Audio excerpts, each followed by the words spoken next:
Ito ang naging highlight ng aking Vietnam travel, which is ang makapunta sa pinaka-peak of Indo-China region, which is Phan Xipang. In this video guys, isi-share ko sa inyo yung naging journey ko from Sapa Center to the peak of the mountain, which is Phan Xipang. Hello everyone, this is me, Blue. I share travel stories, food, culture, and saving goals. So nilakad ko nga lang papuntang Sun Plaza. Dito ang pinaka-entrance papuntang Phan Xipang.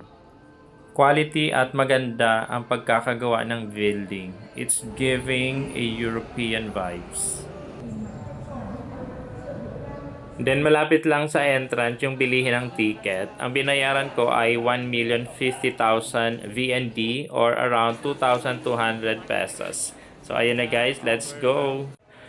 Ang inavail ko guys ay round trip funicular train at round trip cable car to Phan Xipang.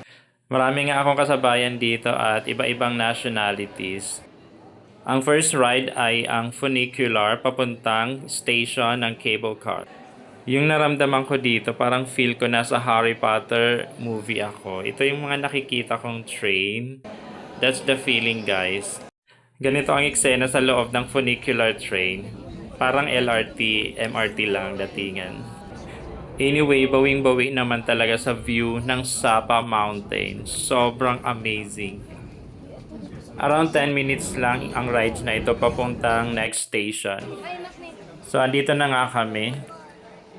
Pagkalabas ko nga ay parang paganda ng paganda yung mga station nila dito. Yun ang napansin ko.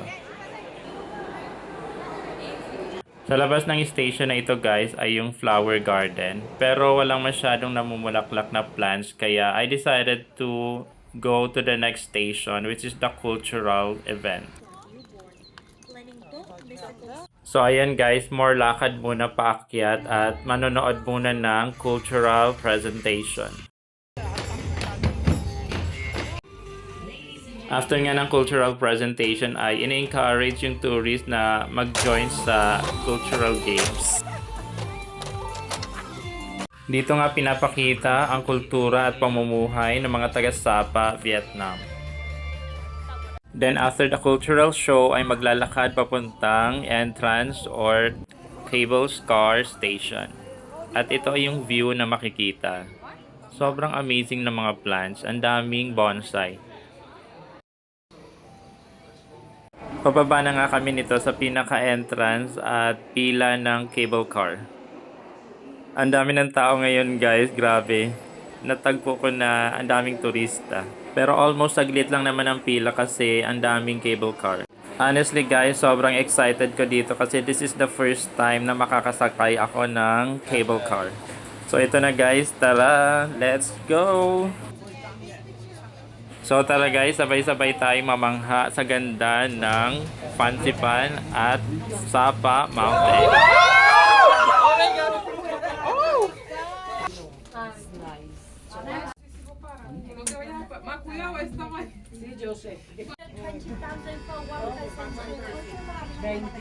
Dito talaga ako guys namangha sa kabundukan ng Sapa, Vietnam. Ganito pala yung trees kapag sobrang taas na ng lugar.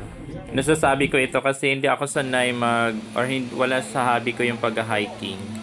Nasa 15 minutes yung cable car ride kaya masasatisfied ka talaga. So dito na tayo guys sa may Phan Xipang. May mga kainan dito sa loob, coffee shop and restaurant. And kapag pupunta kayo dito, make sure na naka-jacket kayo kasi sobrang labig talaga sa taas. Here we go guys. Welcome to Phan Xipang, the highest or the peak of the Indo-China region.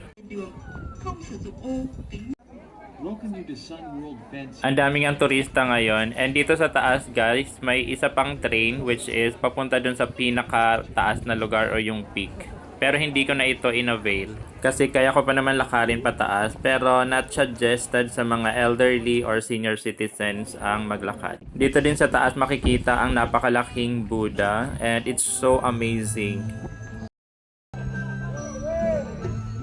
And here we go. This is Phan Xipang. ang pinakamataas na parte or tuktok ng Indochina region. Sobrang amazing lang kasi before yung mga hikers, 2 to 3 days nila ito napupuntahan. But then, this time, almost 20 minutes nandito ka na sa taas. Sobrang grateful ko talaga that time kasi nakita ko ang ganda ng lugar at ng mga bundok.